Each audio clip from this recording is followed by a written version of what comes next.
Hey, what's already? Welcome back to News Dose, and Xbox's 2026 seems to just keep growing. I mean, it actually sounds like it's going to be their legit biggest year ever, though I guess the question with that is whether they can actually live up to that moniker or if it's just all marketing hype. If anything else, though, they're definitely talking a big game right now, and that continued today with some more news for their 2026 lineup. So stay tuned for all of that, and apparently a PlayStation game that will miss next year, and I think this is the frustrating part of AAA game development. First, though, I do want to thank my supporters on Patreon and on YouTube memberships. Thank you just so much for what you do, and you will receive this video through early access. Let's go and get right into things, though, starting off with Square Enix and the state of the Final Fantasy franchise, because they just revealed something I'd say that's very interesting. See, apparently the Final Fantasy Pixel Remaster series has now surpassed 6 million units sold, and that's pretty incredible. But just to kind of put that into perspective, the only data that we have for Final Fantasy 16 is that it sold 3.5 million units. So, based on the information that we have, the Pixel Remasters, being a budget collection, is certainly outperforming their newest installment, and I think that says a lot about what Final Fantasy fans actually want. You know, they want that classic Final Fantasy formula with turn-based combat.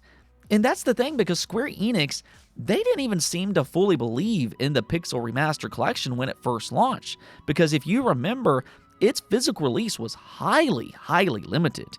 Now, thankfully, they eventually addressed that after the original launch sold out in a matter of minutes, but I think it goes to show you that they are out of touch with what their fans actually want. You know, they keep trying to make Final Fantasy into this franchise that'll appeal to a broader audience, but the repercussion of that is that it's also alienating the fans that they already have and the fans that already made the series popular in the first place. If they were to make Final Fantasy 17 with turn-based combat similar to Expedition 33, though, I mean, I think fans would just absolutely lose their mind over something like that. Either which way, congrats to Square Enix and also just to Final Fantasy fans. This is big news. Now, we also got a release date for Dispatch on the Nintendo Switch 2, and for whatever reason, I haven't seen any kind of big announcement for this, which is kind of strange. Dispatch has been really a massive success on PC and PlayStation, and I think it's the type of game that would fit perfectly on the Switch 2.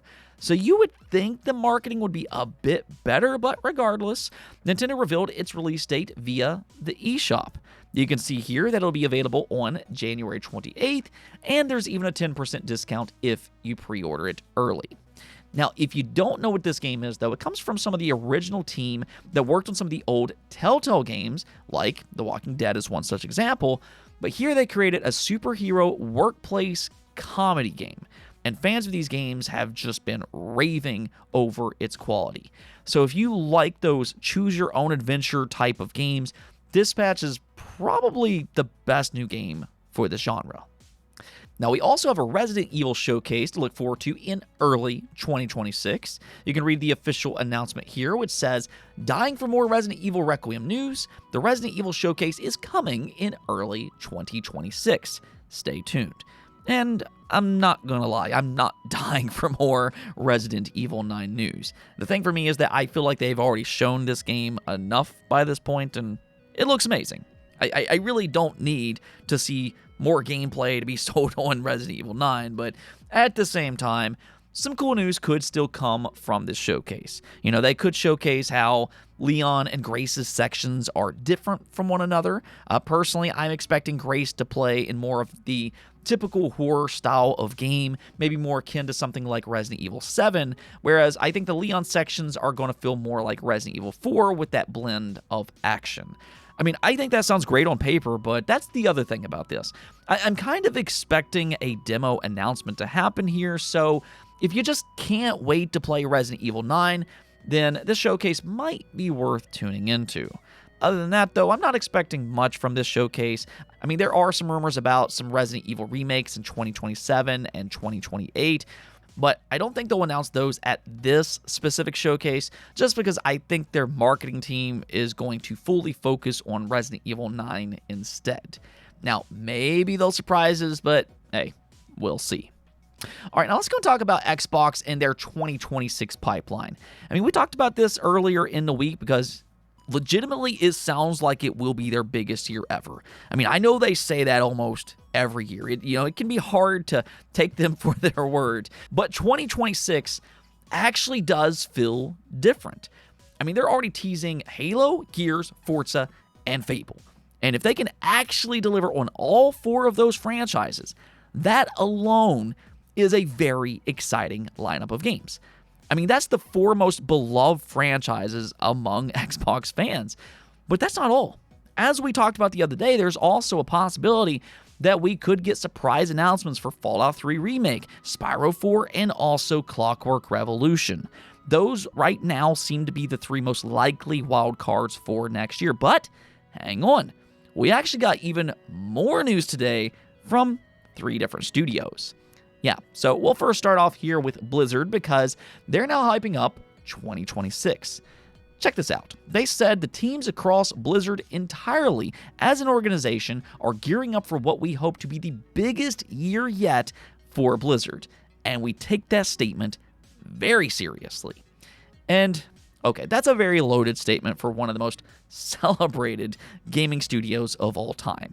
I mean, they have some of the most beloved franchises, especially on PC. So to claim that 2026 could potentially be their biggest year ever, I mean, I'd say that's a bold statement. So call me skeptical when it comes to this statement. But regardless, there are a lot of things that they could potentially do. Of course, there's been talks about a StarCraft revival. Phil Spencer mentioned that game by name himself not all that long ago, and pretty much since then, rumors have been flying all over the place. Now, there's also been a lot of talk about a World of Warcraft console edition just because they are under the Xbox umbrella now. So theoretically, that would make sense, and I mean, I know a lot of fans would go crazy over something like that, though I'm not sure if it'll happen anytime soon. I think it's actually more likely to happen for their next generation console, which is a PC hybrid of sorts. So that's kind of my bet right now. But they could also push out some big updates or expansions for games like Diablo 4, World of Warcraft, and Overwatch 2. Then they also have mobile games like Hearthstone and Diablo Immortal. I'm sure they're going to get some updates as well. And hey, I know there are still fans out there that are hopeful for an eventual Heroes of Storm revival. Now, I think that's doubtful, but I mean, you never completely know. Stay optimistic if you like that game, and I'll just leave it at that. All I'm trying to say, though, is that Blizzard has a lot of games and a lot of franchises that they could work from. So we'll see what they have in store for 2026, and if they can actually live up to their bold claim that it'll be their quote-unquote biggest year yet. Now, however, we're also hearing that Bethesda is going to launch a significant Starfield update in 2026, which not only will include an upgrade for its gameplay and for its space travel, but reportedly it'll also include the launch for both the Nintendo Switch and the PlayStation 5. Now, as for the upgrade itself, Jez Corden said that indeed I've heard some conflicting opinions on some of these Starfield rumors, so it's worth taking them with a pinch of salt. One conflict pertains to the scale of the upgrade. Some of my sources have sought to downplay how much of an overhaul it could be, shying away from claims that it will be a Cyberpunk 2.0 moment for the game. That's been the big rumor. However, others who attended the event, reportedly led by Todd Howard himself, were far more upbeat about the content being offered. So definitely some conflicting reactions in how big this upgrade actually is, but all in all, it still sounds fairly significant, and it could be another reason to dive back in 2026, or for the first time if you're on another console like PlayStation and Nintendo. Now, the last game update, though, is for Gears of War E-Day. Now, there has been some back and forth about how big this game actually is because it's a prequel rather than Gears of War 6. However, the Coalition is officially claiming that Gears of War E-Day is their most ambitious game yet.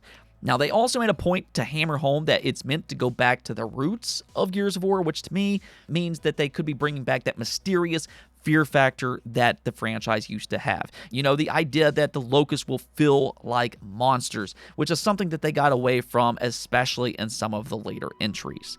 The original Gears of War did have some pretty significant horror elements mixed in. So I'm actually really excited about the idea of going back to something like that. Gears of War is a top 3 game for me of all time, and if they can actually pull it off, then it honestly could end up being my game of the year in 2026. I mean, we'll see. But again, 2026 is legitimately shaping up to be Xbox's biggest year ever when it comes to their software lineup. Now, I'm not so sure that we can say the same thing for PlayStation, though. I mean, honestly, Jim Ryan and Herman Hulst did a number on PlayStation's pipeline this generation when they shifted their focus over to live service. But, I mean, we do know about a few 2026 PlayStation games. Saros, Marathon, and Wolverine should launch next year, but there's another game that fans have been curious about, and that's for Intergalactic. Yeah, its first trailer was highly controversial, but it is Naughty Dog's next game, and they carry a lot of weight. I mean, their name alone draws a ton of interest from fans. But that's kind of the thing. They are now a completely different studio than what they were back during the PS3 and early PS4 era. You know, back then, not only were they releasing some of the best games of all time, you know, games like Jak and Daxter, Uncharted, and The Last of Us, but they also released those games frequently. However, that's not been the case for a very long time. Their output has slowed down significantly, and according to Jason Schreier, Intergalactic is targeting a mid-2027 launch, and they're currently ordering their employees to work overtime to meet that goal. So, in other words, they're on crunch time right now, which is kind of crazy for a multitude of different reasons. I mean, for one, crunch time almost a year and a half before their target release date kind of tells me that they might be far behind schedule. Not only that, though, but 7 years between releases. I mean, we're getting to a point that Intergalactic could potentially miss the PS5 generation if it doesn't reach that target, which would also mean that Naughty Dog could completely miss the PS5 generation. I mean, if that doesn't tell you everything that's wrong with AAA development, then I don't know what will, but that might be the reason that they're pushing for crunch time. There might be pressure for them not to miss the PlayStation 5 generation. Either way, though, there is literally nothing that I can say good about this news. To me, it just looks like mismanagement, and I get that they have a huge name. Naughty Dog is going to sell a lot of units on its own, but this is also a new IP, one that has been highly controversial. So, yeah, I think there is calls for a little bit of concern, just considering it's going to be in development for 7 years, and its budget is probably insanely high. I mean, we'll see what happens with all this, but yeah, it definitely looks like mismanagement to me, and I hate to say that because I grew up as a massive Naughty Dog fan. I mean, that PlayStation 2 and PlayStation 3 era was just so special to me, and to see what they've turned into, I think is just sad. But that's the reality. I don't know, though. Maybe you view this situation different, and if you do, let me hear it in the comments below. Anyways, though, that's going to be it for this episode, but until next time, make sure to subscribe, ring that bell, and peace out.